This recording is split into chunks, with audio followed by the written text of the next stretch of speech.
আসসালামু আলাইকুম প্রিয় পাঠক। পর্যটকদের মাধবপুর লেকে ঢুকতে চা শ্রমিকদের বাধা।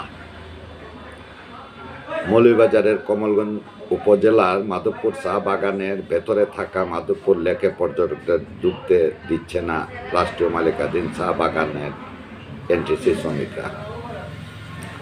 গত বুধবার 20 নভেম্বর বিকেল থেকে পর্যটক ও স্থানীয় লোকজনকে ঢুকতে বাধা দিচ্ছে চা শ্রমিকরা। চা বাগানে ঢুকতে না পেরে ফিরে যাচ্ছেন বিভিন্ন স্থান থেকে আগত পর্যটকরা। সূত্র জানায়, বকেয়া মজুরির দাবিতে অনির্দিষ্টকালের জন্য কর্মবিরতি পালন করছেন ন্যাশনাল টি কোম্পানি এনটিসির চা শ্রমিকরা।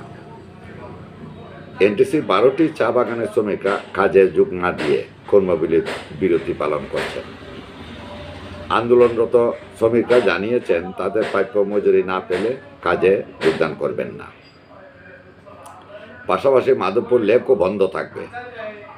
বাংলাদেশ চা শ্রমিক ইউনিয়নের মনু দলইবেলি কমিটির সভাপতি ধনা বাউরি বলেন, শ্রমিকদের 2.5 মাসের মজুরি বকেয়া আছে। আমাদের শ্রমিকদের ঘরে খাবার নেই, তারা অনেক কষ্টে চলছেন। তাদের ঘরে খাবার বলতে কিছুই নেই। যুগ যুগ ধরে চা বাগানে কাজ করে আসা শ্রমিকরা এখন পার্শ্ববর্তী গ্রামে গিয়েও কাজ পাচ্ছেন না। এখন পেটে ক্ষুধা নিয়ে শ্রমিকরা কাজ করবেন কিভাবে? তাদের কেউ কেউ বলছেন, আত্মহত্যা করে আমাদের মরতে হবে। মালিকপক্ষ বকেয়া মজুরি পরিশোধ না করলে তারা কাজে ফিরবেন না। আন্দোলনের অংশ হিসাবে শ্রমিকরা মাধবপুর লেকে প্রবেশ বন্ধ করে দিয়েছেন।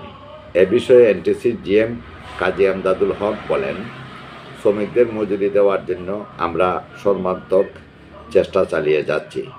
পরিচালনা পর্ষদ পূর্ণাঙ্গভাবে পুনর্গঠন না হওয়ায় কৃষি ব্যাংক থেকে ঋণ পেতে সমস্যা হচ্ছে।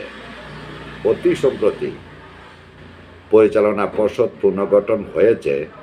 আশা করছি শীঘ্রই আমাদের অর্থ সংকট কেটে যাবে।